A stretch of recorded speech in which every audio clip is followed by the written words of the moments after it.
Hi guys! Good afternoon!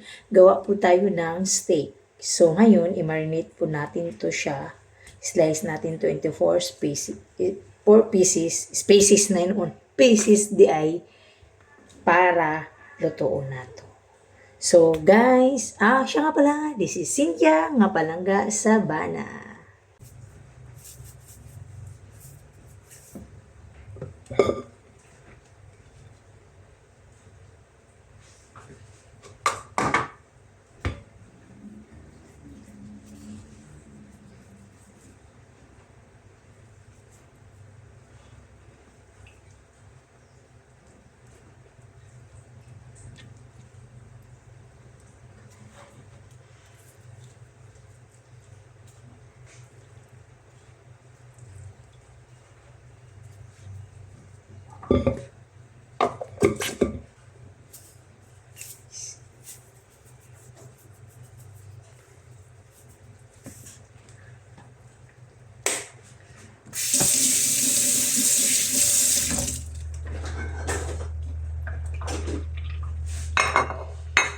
Ilagay muna natin dito guys kasi magsimba muna ako. Mamaya na natin yan lutuin. Guys, yung marinated beef natin. I-marinate ko lang yan ng more than 1 hour kasi Tapos ilagay ko yung spaghetti. Tapos lagyan po natin ng magic seasoning. Pangpalasa at pangpakulay. Pakulay ng buhay ng alaga ko. Okay, naghaluin natin yan. Ganyan lang ang buhay. Ang buhay, makulay ang buhay sa ginisang spaghetti. Tapos ilagay na natin yung parsley. Kasi yan yung pampagbango niya. Haluin. Haluin. Ayan lang yun. At saka, wala na. Goods na, goods.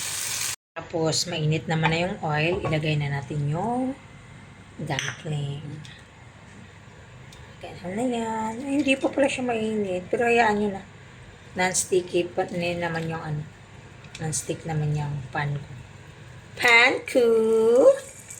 Akin, nasa bagay. Pag bibili din naman si Mom ng mga gamit sa kusina, sasabihin, I have something for you. So, ibig sabihin, akin. Nagprito tayo doon, nagfry tayo. So, mag-init tayo ng soup in can. Mushroom soup. Ayan yung mushroom soup, diba? Tapos, kukuha tayo ng isang ganitong tubig din kasi lagyan natin siya. Tapos, ganyan lang guys. Kutaw-kutaw muna. At saka ilagay dyan. Tapos, ganun.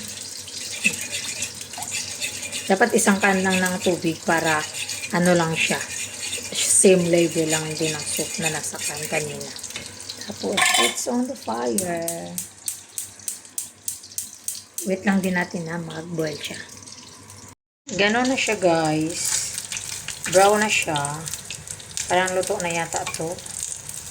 Diba? Nagpa-boil din tayo guys ng soup. Magprito na tayo sa ating steak. Steak. Basta kay beef. Magiprito. Mauna na.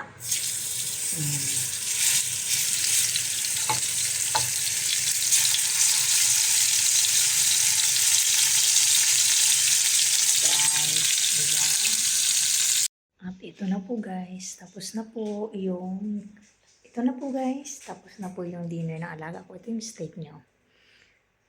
May ano pa yun, kunting dugo. See?